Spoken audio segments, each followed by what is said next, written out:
Welcome back to the Shrink Down. Today we're going to be talking about artificial intelligence, also known as AI. It's everywhere these days, from our phones to our homes.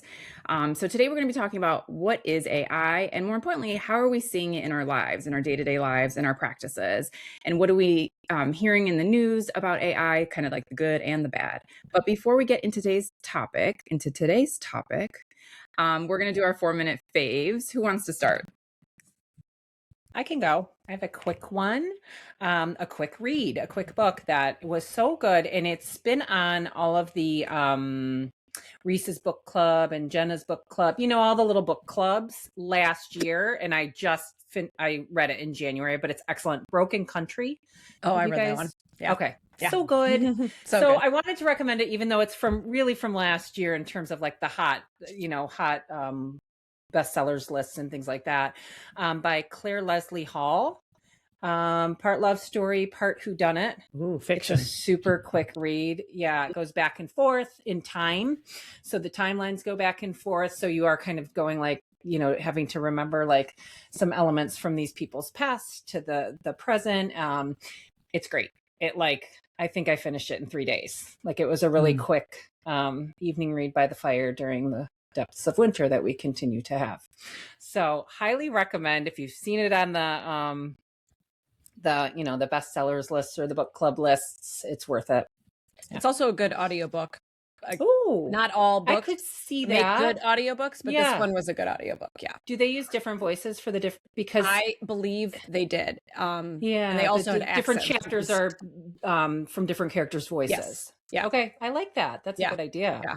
Okay. Yeah. Broken Country. Another one that's really good is I thought you might have said this one was Heart the Lover, which also, and that one is an excellent that one, I don't know about the audiobook, but that one is an excellent short read too. So when you first said it, I thought you were going to say Heart the Lover. Yeah. Oh, funny. Yeah. Okay, interesting. Okay, I'm going to write that down. Yeah. Great.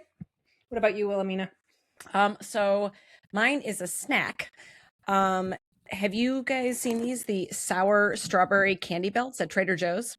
Yes, No. That's what I buy for my kids for movie snacks and myself. So good. It was one of my friends brought it to our last book club, and the container, if you can see it, like there's quite a few of them in there. I actually had to physically move them from me because I think I ate almost more than half of the container while we had a book club movie night, and I was like, I'm just eating them. They're good. Stop. They're so good. So they're like not And no red sour and there's no strawberry, red but, 40. no red 40. Yep. So like they're the Trader Joe version of what is it? Joyride? The ones. Yeah, and way better than Joyride. Like I don't love the Interesting. Joyride Because those are like the no dyes and whatever. Yes, too. yes. Yeah, These are better. They're softer. Interesting. Okay. And I think better flavor. They're not crazy sour. So some people are like wanting that more sour kick. This one, I would say the sour kick is pretty minimal, but I like it. What's the original bad version of this candy? Like, what is it? I don't actually know. Sour Patch Kids Okay. has the strip. Sour Patch Kids strip. Yeah. That has no dyes in it. Airheads also has that strip, Yeah. the rainbow strip. Those are artificial really dyes. Yeah. Yep. Bad for your gut. And your teeth. Yeah. And lots of other things. Yeah. Vanessa, what about you? So I am going to do one of a new makeup item that I found. So it's a setting spray, and it leaves like it's called, it's by this brand One Size. I have their other setting spray. So it's called Powder Melt, and it's like a glass setting spray. So it holds your makeup, but then it also gives you that dewy glow. It's almost like an airbrushed finish. But I really like it because it holds your makeup really well, really, really well. But then it also gives that kind of dewy look, which I like. I have it in a matte version. So you can also, like, if you don't like the dewy kind of glowy look, they have a setting spray that's just like a matte version. So it's not glowy. So if you just wanted to like hold your makeup in place, it works really well too. I like this one also because it comes in like a pump. The other one's like an aerosol spray can. So not everybody really likes that. Yeah. It's like, I mean, it really gets you though. Because I guess. I mean, it's like an aerosol spray can. That was another reason why I pivoted to this one too, because I didn't really love the idea that it was an aerosol can, but it works really well to hold your makeup. So yeah, this is my new fave. It's What was by the brand? One Size. One Size. Yes, they have it at Ulta, and Okay. then Sephora has it, and then you can order directly from them. I actually got this from my niece. So I was like, okay, my young adult niece, I was like, I am looking for something to give me like that glowy, dewy look. And she was like, this is what you want. And I already had the matte version of it. So I was like, oh, I know this brand. That's interesting. It makes me hip, right? Yeah, you're very hip. Very hip. So hip. Yes. So yeah, the brand is One Size. It's their powder melt glass setting spray. I feel like That's I would what you- need the matte one, even though I don't like the idea of the aerosol, because I'm like, with my oily skin, I just create the dewy look. I don't need anything. I don't need any to help. Give me extra dewy. Yeah. I have dry skin, so I like That's the dewy, funny, but that's yeah. why I mentioned the Yeah. matte spray, because I was like, I know not everybody needs or wants dewy looking skin, and so they That's do funny. have a really good matte. So if you're looking, so I would say that if you're going somewhere where you're like, it's really hot and sweaty, it does not budge. So I wouldn't use it like everyday Interesting. makeup, but if you're going to like an event and you're like, I need Yeah, my to makeup keep to it. stay put, Yes. I would highly recommend. Awesome. For all our upcoming raves we're headed to, right? Maybe we can use it in Charleston when we go out. I don't know. Is it going to be Sounds great. warm? We can only hope that it's going to be that It's warm. supposed to be Right. warm. A girl can dream. Come on, guys. We'll put it on and then we'll go into a sauna at the spa day. There we go. There we go. Terry, what are you sharing with us? I too have a makeup product. No, I'm such a, beauty maven. So mine is an oldie but goodie that has become repopularized. It's the Clinique Black Honey. It comes in like The one you always get in a free sample. yes, It's so yes. good. Yeah. So Yes. it was huge in the 90s, Oh, that's and then Clinique brought yes. it back with the 90s resurgence. And I randomly bought it a couple months ago, just on a whim. I was like, oh yeah, Black Honey, whatever. I love that in the 90s. And I was at a basketball game Friday night with some other moms, and one of the moms whipped it out and was putting it on. And I was like, across the bleachers, I'm like, is that Black Honey? She's like, it sure is. And I was like, haha. And it looked so cute on her. So it's what I have on now. Yeah. It's probably the most you'll see on I my love. lips will be this. It's probably the most color. But I really do like it. It's one of those things where it looks super duper dark. Yeah. It But looks you put it on and really it's yeah. dark, but you put it on and it's Yeah. not. And I'm a big fan. Yeah. So there it is. I used to have really dark lips in like the 90s. Yeah. And I remember Black Honey was like the light version for me compared to like Yes. what I wore. Yes. Now Yes. I'm like, oh, it's really dark. Yeah. Yeah. Good. Good stuff. Cute. All right, ladies, thank you for sharing. All right, so we're going to get into our topic today, AI, artificial intelligence. It's everywhere. I was looking up, I was trying to determine like what is the difference between Google and like a chat GPT, because I feel like I am technologically illiterate. Not Is that a good way to put it? Yes. Yes. I am not savvy.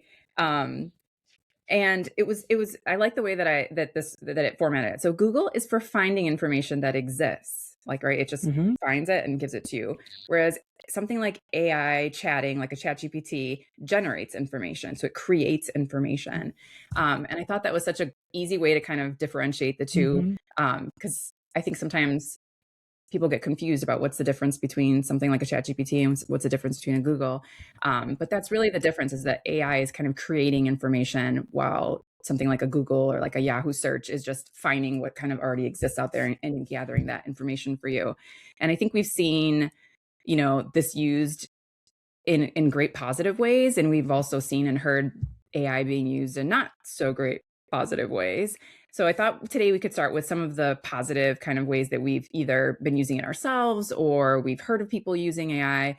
Does anyone want to start off with Yeah, their experience? I will. Yeah, Positive. Yeah, I think that for me, if I have to write an email, like maybe for work or something like that, where I know what I want to say, I feel like I can get very bogged down with I'll spend 15 minutes on the email, just making sure it's worded right and all of the rest. And now it's sort of like, you could put that into Chat GPT. Like, can you write an email in this voice? Here's what I want to convey.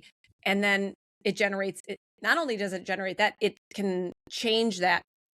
If there's like, is this too formal? Do you want it to be more casual? Do you want to add anything? So then what might have taken me 20 minutes now takes me 5 minutes, and I end up with like, I've done work, but I didn't get bogged down in some of the just those like the minutia of sort of like, oh, I don't know if that's phrased right, or I don't know if that.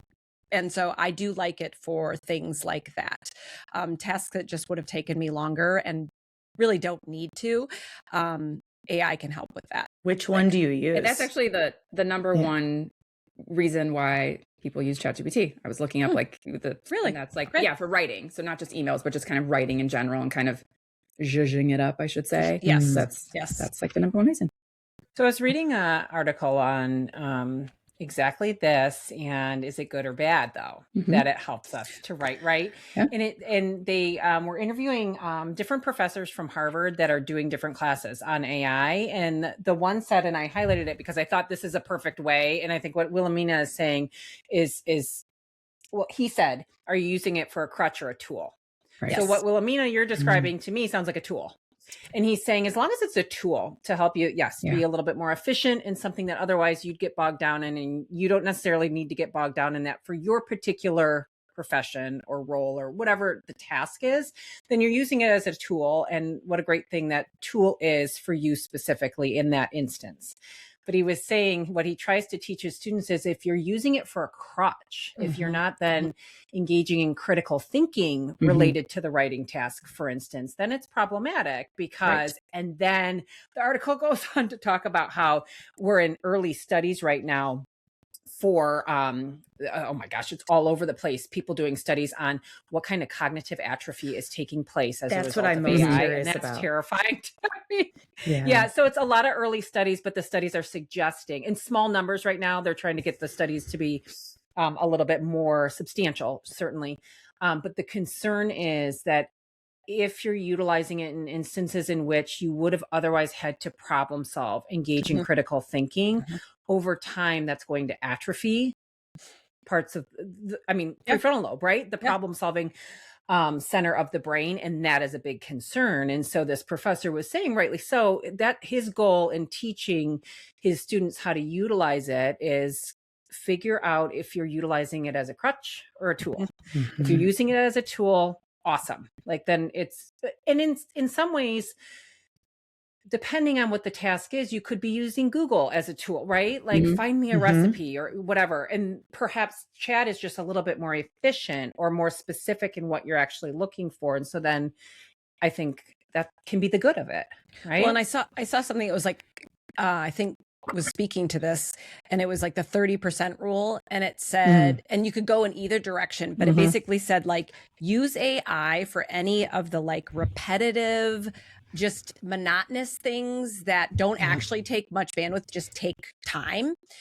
So those kind of tasks, whether they're writing tasks or note-taking tasks, things like that, but then save that 30% for the creative thinking, the, trying to actually come up with your ideas, your plans, things like that. But anything that is just all of that bogged down stuff, like the repetitive stuff, the boring stuff, the stuff that is not requiring really any much brain power, use AI for that, which I thought was an interesting way to think about it. So depending on the task, you could say 70% goes to the brain, 30% goes to the boring, or you could flip it, but they were just saying, be aware of that split. Last night I had chicken thighs left in the refrigerator from my grocery shopping trip last week. And I said, oh, I can just do our typical air fryer chicken fry, or air fryer chicken thigh recipe. Or I'm like, chicken thighs, chicken cacciatore. And Tim's like, oh, I want chicken cacciatore. That sounds so good. And I was like, oh, every recipe I was Googling first. So I'm on the Google format of things. Everything said skin on, bone in. And I had boneless, skinless. So every recipe I kept pressing on Google kept saying skin on, bone in. And I went over to ChatGPT and I was like, can you please modify a recipe for chicken cacciatore that uses skinless, boneless? And it And like that That's is a great. really good example, Wilhelmina, of like I was using so much time clicking on every recipe on Google and nothing was coming up. And I Right. didn't want to mess up the cook time because it was a different type of meat, right? Oh my God, I was so happy about that. Well, and But there you had thought of the recipe. You had it, yeah, Right. you know, you had yeah, already I looked had at a few done the critical recipes. You kind thinking. of knew what you wanted. So you actually Right. just use that for that last piece to be like, Yeah. put this aspect of it into the recipe I'm Please already wanting. change this for me. Yeah. Yes. Yeah. And that was, although I spoke to my mom afterwards and she's like, I always do. Boneless, skinless. You could have just asked me. And I was like, and there's the crux of the AI argument is like the bad, which we'll get into, is like human relationships are totally dwindling as a result of our reliance. And like, yes, I had a mother that I could have just called and she would have been like, that's how I always do it. I'm like, oh.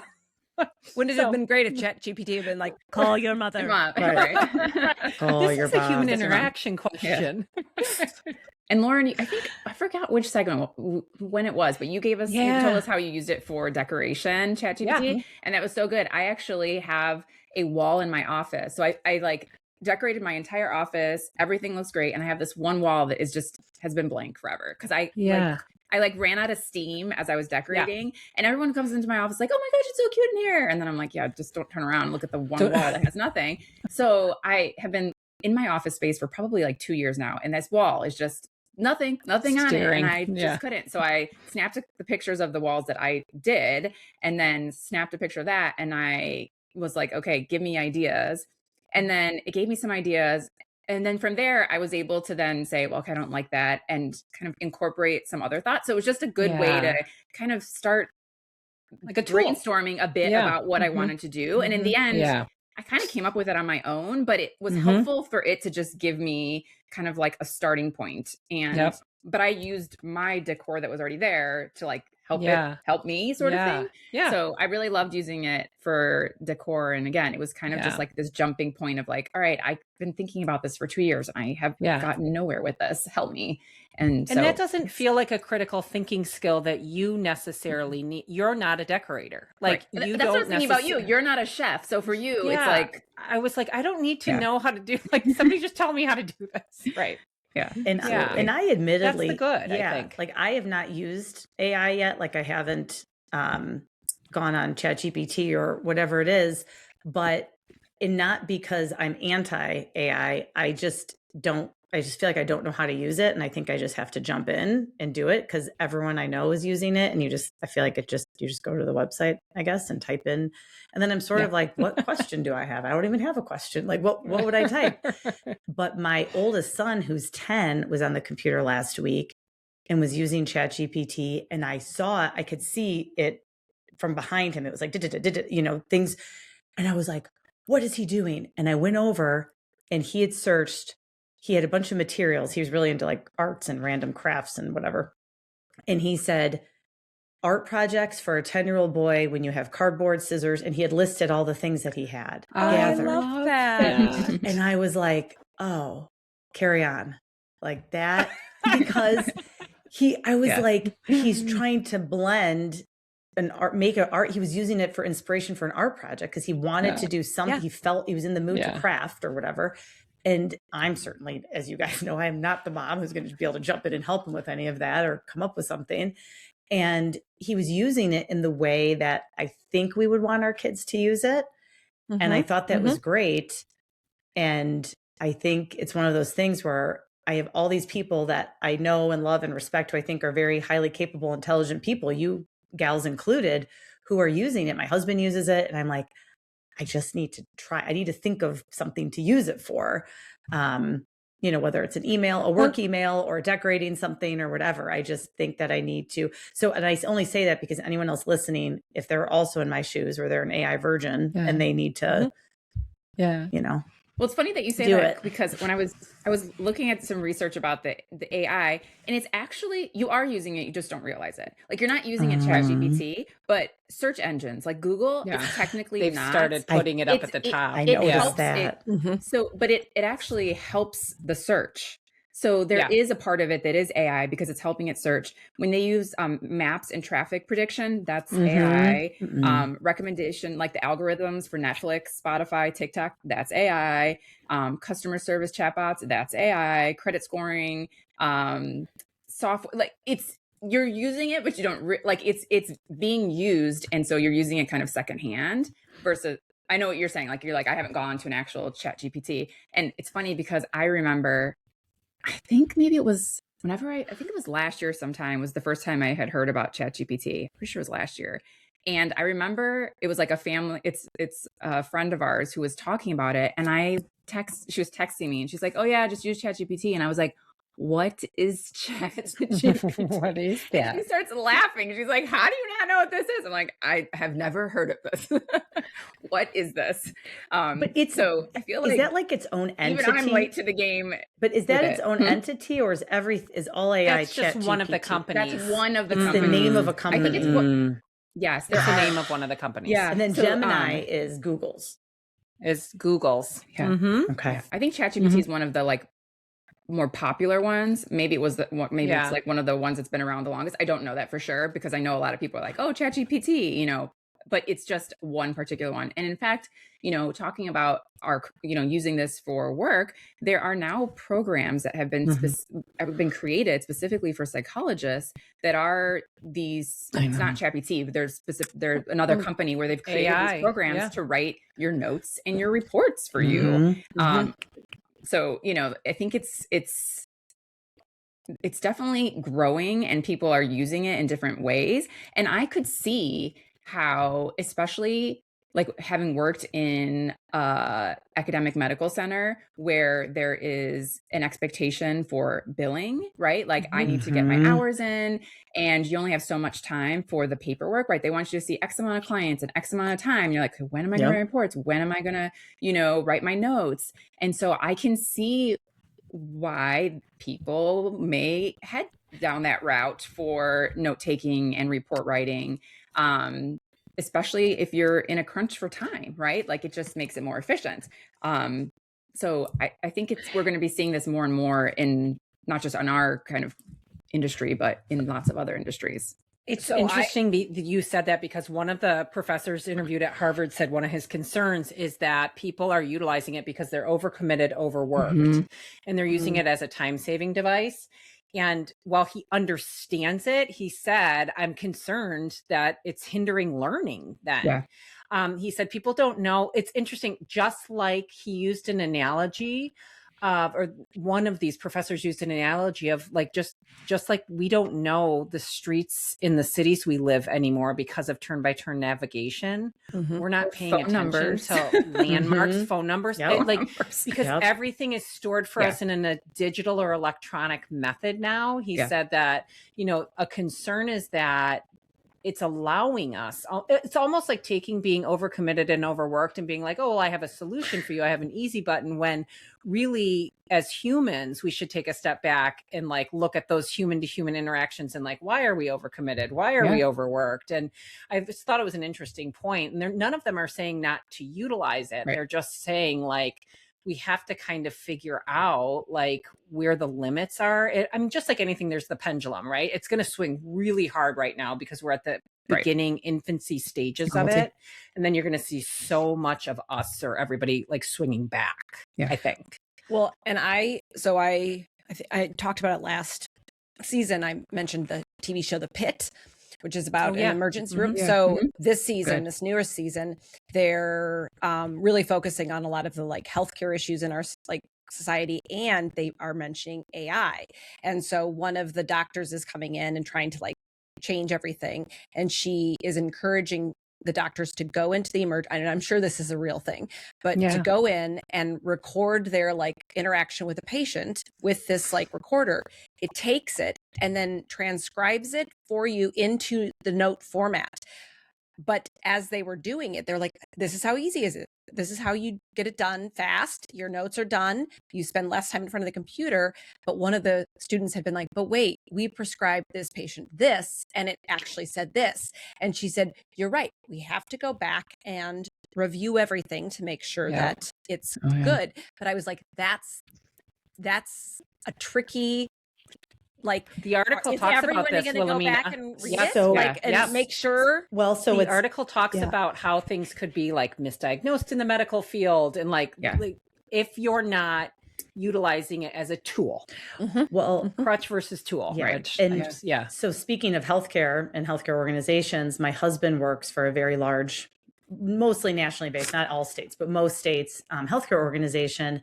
And they were using AI just on the business end. So they were allowed to use it. He would use it to schedule business trips. If he had multiple hospital site visits, how to plan it out. And essentially him and his coworkers would use AI to say, we're going to spend this many hours at this hospital. And then about 6 months to a year ago, they completely banned it.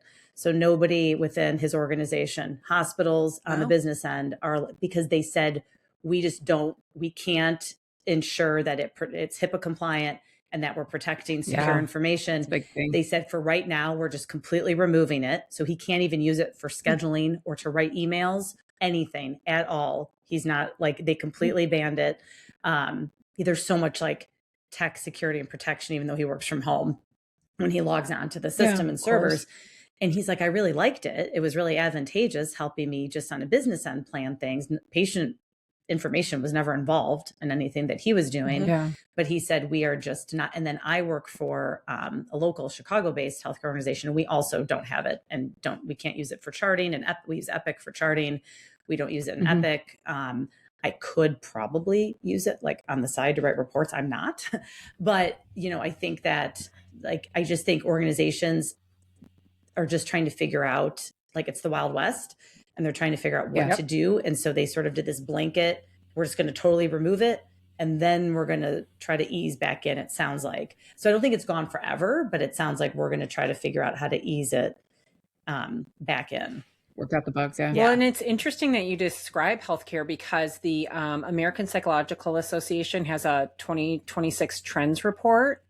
And this is listed in there as a trend that mental health professionals are going to have to contend with, because the point is, like, to flip to the conclusion they were saying, Terry, organizations are going to have to figure out how to deal with this, because there's all of these new AI assistants. There's a new wave that are specifically developed to simulate human companionship.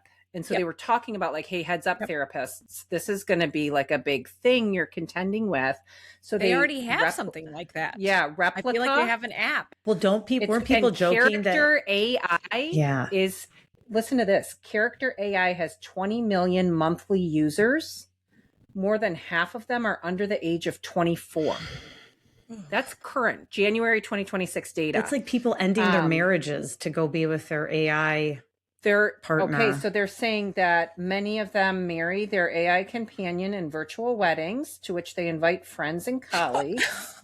Okay, this is APA. This is coming from a cross-sectional survey of adults with mental health conditions, so already diagnosed, used these AI servers in the past year for mental health support. Nearly half of them. So nearly half of people that have a diagnosis are turning to AI for mental health support. And there's a big concern about, well, I mean, you guys can guess, but social skills, intimacy, mental health. There's already things, unfortunately, at the national level. There's some lawsuits and things like that for people that there's a couple of parents that are suing because their teens, their teens committed suicide because the AI. But it didn't even occur to me that there are actual companies that are creating relational companionship, like specific, not just like generation of data, like chat, right? But like specific to simulate relationships and companions. Well, that was the joke that Aaron Rodgers had, this, the quarterback had the mysterious wife that they're like, it's an AI bot instead of a real person, which I still sort of think it is, because he's a quirky dude. But there's also people using it as their therapist because it's free. It's actually, we can get to that in terms of the cons because of the impact. I think we're already there. Yeah, I think we're already there. Con pool. I think we're already there. We're there. I agree. We're there. That, you know, that these individuals, when they're like, if this is their partner or whatever they're doing, they're saving money, and then they're also, you know, ending marriages, et cetera. But then if they're using it as therapy, because I want to get your thoughts, what you think about using it as a therapist. I am part of some different Facebook mom groups for the local town I live in. And I have seen several posts over the last year where they said, in order to save money, I terminated with my current therapist and I'm just using AI. Do you guys have any good prompts to enter? These are grown, likely. I live in a town that tends to be highly educated, professional women. And so some of these people posting this. Not a group I would think would be. Yes, because See, the problem is it's what are your thoughts about the that? whole idea behind it is it's generating responses for what you want to hear. What's that term? That that is correct. Confirmation bias. Confirmation bias. Yeah, bias. confirmation bias. I mean, that's how these things work. They do not think independently. They do not have values. They do not have. They don't have morals. Yes.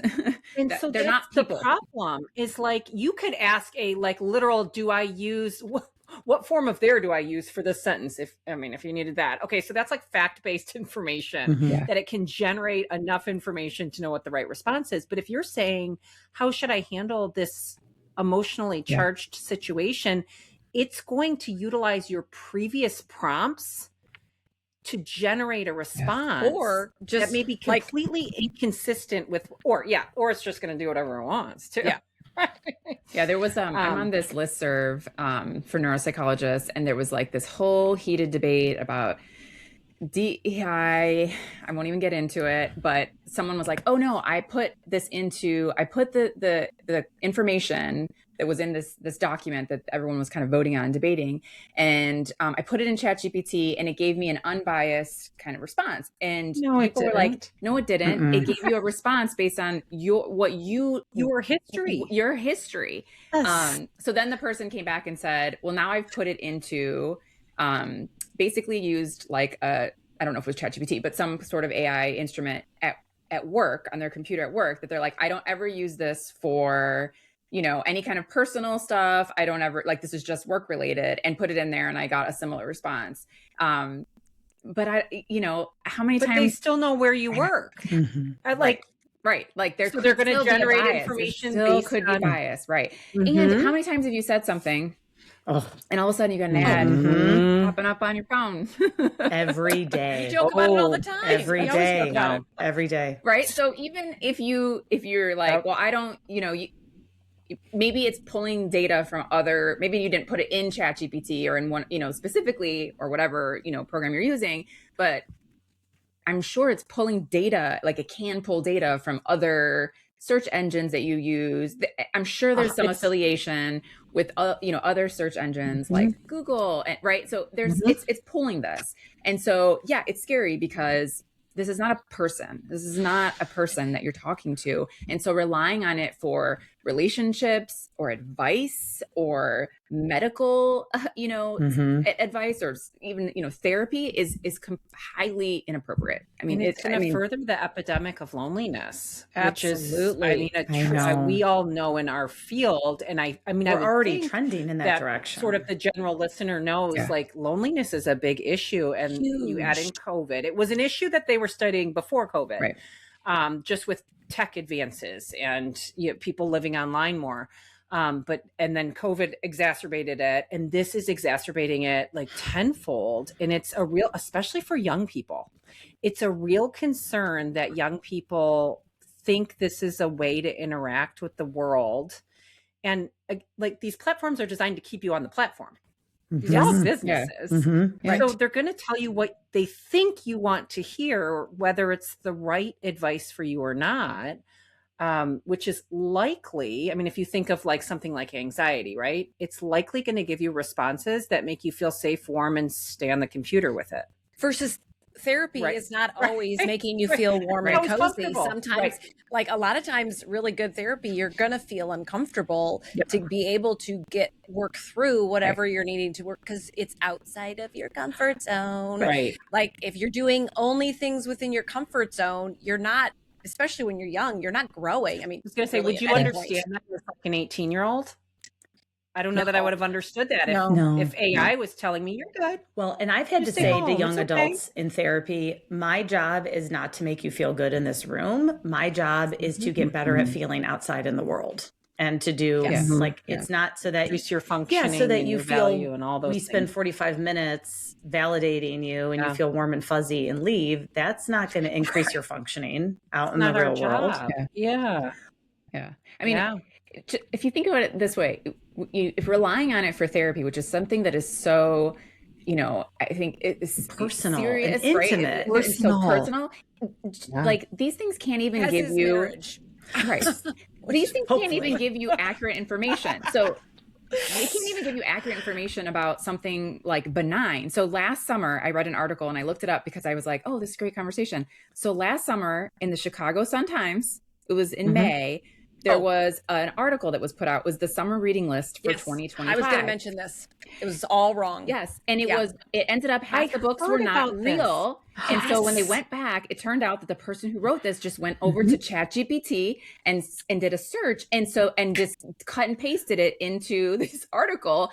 And so it actually pulled real authors' names. So some of these were real authors' names, but they weren't books that they had ever written. Like they didn't exist. Oh my So gosh. here's This has happened with the New York Times also. They've left the little thing on the bottom when they've posted articles that says like generated by chat. Yes. Yeah. Anytime I was just gonna say, anytime that I use it and looking for like resources, I always go and look to see if it is real. Like I'll be like, I need like resources like on XYZ, and then I'll go and search them. Now I'm gonna go Google it. Right. Like I'll go Google it or go look, exists. where can I buy this? Where can I find this? Now I'm gonna look it up. Like, does it have good reviews? So again, using it as a tool, not relying on it, because it can't even give you like real books. How are you gonna rely on this for something like therapy? I remember hearing about this. I didn't realize it was in Chicago, but yeah. And one thing about AI that I at least was confused by, and you guys might know this and other people might know this, is I kept hearing about the environmental impact and water. Yes. Yes. All of my notes are about the environment. Okay. And I That's I don't know anything about it sort of flew over. Like I would hear it and I was like, I can't even think about that. Like what? And then I have a therapy client who works in the AI field. And I finally asked this person in our session, I said, I have a quick question. And it was a very simple and she said, oh, it's because it uses so much power, they need so much water to cool the centers. And that's why. So they said you're not even supposed to say like thank you or please if you're utilizing it, because even that uses a lot. And that's where, and so once I learned that a couple months ago, I'm like, I have to really have a good ChatGPT question because I don't want to be using it to like write whatever, I'm like, it's got to be good because it might use so much. So before we decided on this topic, Owen and I had already earlier this weekend had a conversation on this. So I was like, because I was basically saying like everything that starts to like, oh, this is awesome. It's like, oh, nope, this is bad for you. Oh, this is awesome. No, this is bad. And I said, and now here AI is like, it's awesome. Oh, wait, but you're really harming the environment. You're actually killing trees. Yes. And so Owen was like, well, he's like, that's not completely true. And so then I looked up for research for today, and he was like, yes, there is a lot of water, but he said it really depends on how they're getting the energy. He said, so if they're using clean energy, it isn't quite the blight. So I guess his company is buying or has bought or is reopening 3 Mile Island, and they are going to return it to service by 2028. And they are going to, it is for Microsoft's data centers, and it's going to supply carbon-free power for all of that. So they're just for Microsoft AI, 3 Mile Island is going to power that entire thing. Where is that? But it's going to then be all. Where is 3 Mile Island? I have no idea. I feel like I should know. So this. like the idea is if the companies start behaving responsibly, then we as the consumers can decide what company to utilize, and then we're sort of good. And I've been told Gemini is much better than ChatGPT. I've heard that ChatGPT is one of the worst offenders. I would look, as we just said, like Vanessa mentioned, I would look that up to verify that. But I have heard from multiple people who use a lot of AI that Gemini is more eco-friendly than ChatGPT. Oh, that's interesting. So for what that's And worth. like Wilhelmina said, I'm sure in the early stages of anything, everybody thinks everything is so good. And then it's like, ooh, hold on. Amazon, right? It's like, oh my God, it can be delivered. And we know all the environmental impact. And now they've switched things in the way they deliver and whatever. But like, it's just like anything, right? Use responsibly. Yeah. Well, and I think right now, because just like sort of the vetting of the information that AI gives you is a little bit wild, wild west, and why companies are like, let's get rid of it. I think also the environmental impact is a little bit that way too. But the companies are, so they don't have to like report all of the data and like how much is being used and all of the rest, which is a little shady. I'm sure that will change. But basically, everyone in the field knows it's a really heavy toll on the environment. So I feel like most of the companies are moving towards trying to make their carbon footprint less and go to using clean energy as a way to do that. I don't think they're not all doing that now. Well, because there's no regulations. There's no way. Yeah, there's no regulations. Exactly. At this point.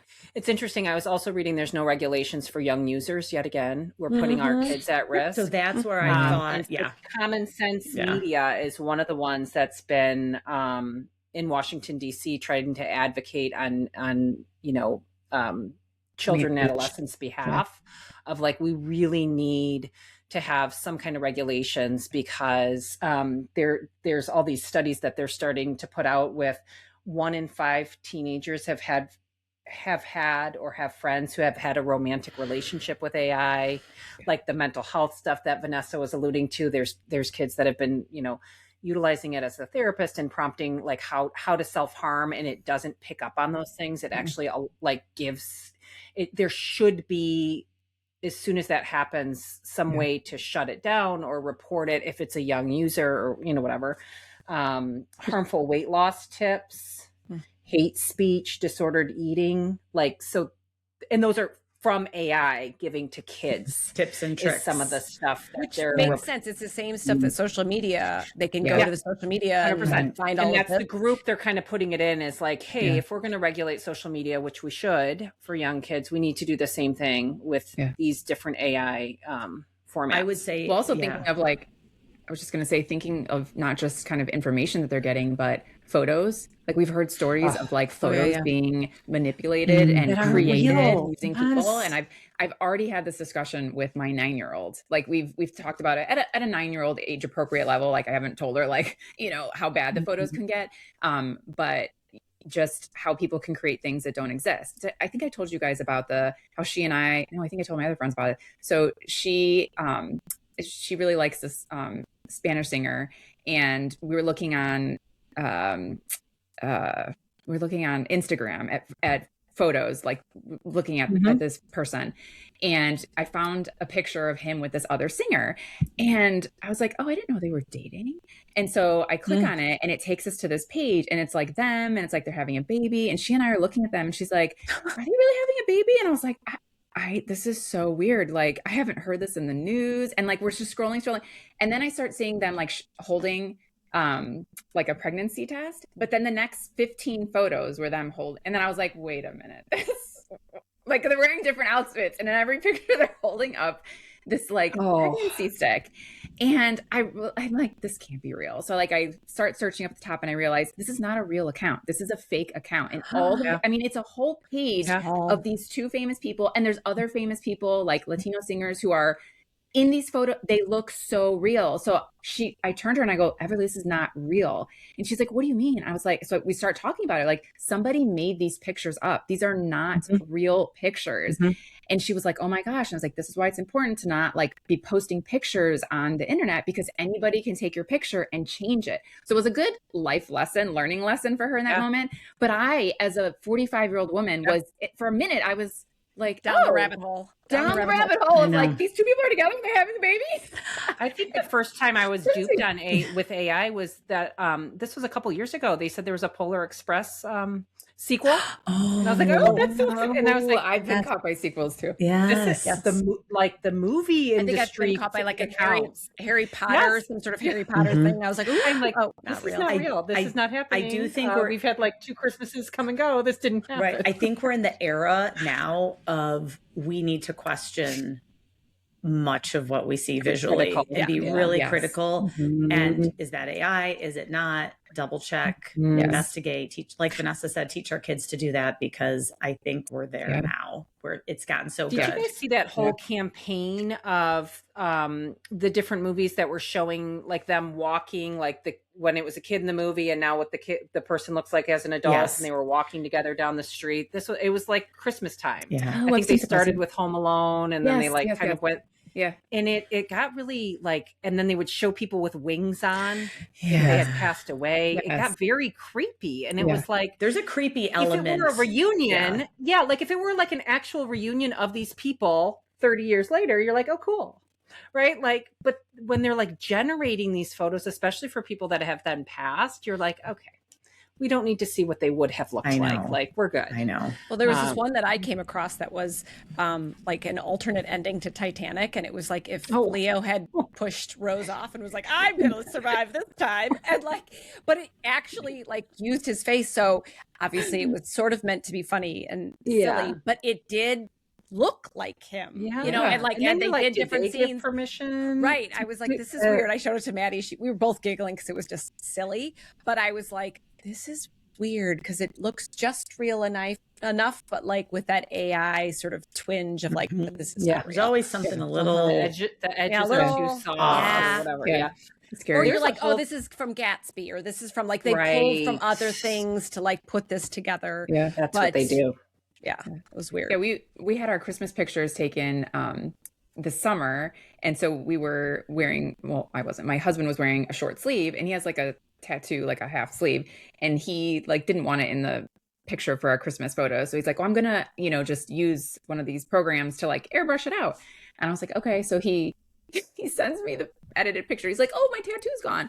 And I look at our daughter and I go, that is not our daughter anymore. Like it had completely changed the face. Altered her face. I mean, that's not her. And I'm like cracking up. I was like, that's not our child anymore.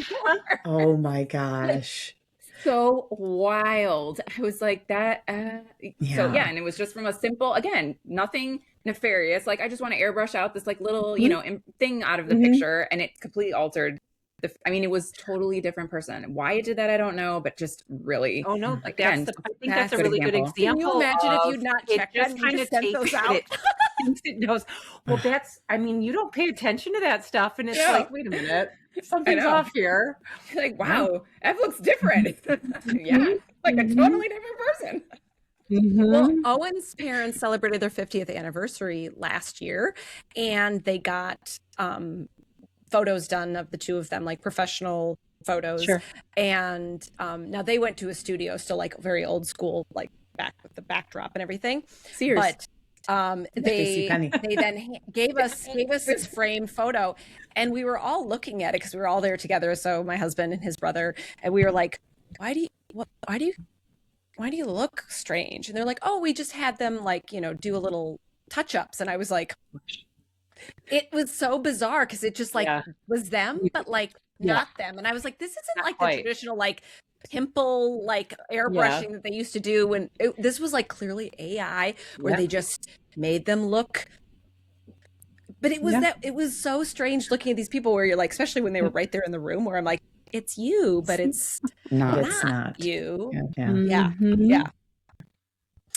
Oh, good or bad, we're in it. We're here. It reminds me of the movie How to Lose a Guy in 10 Days, when Kate Hudson she comes in with this, she's being crazy to try to get him to break up with her.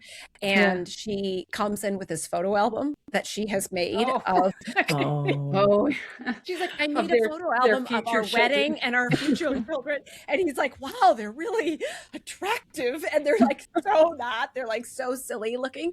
But I was like, ooh, that would look real different now. Like that could look. Oh my God, you could do it. No, they can do that. It would look real. Yeah. Any other thoughts, ladies on AI? Oh, I think it's a to be continued. I know. Yeah. I think we're There's going to be so much. Yes, I think, we didn't even talk about like how this is impacting like school performance. I think this is something that that's a biggie. Probably going to have another conversation about in the future because things are going to change for better or for worse. Yes, so we'll definitely be talking more about it.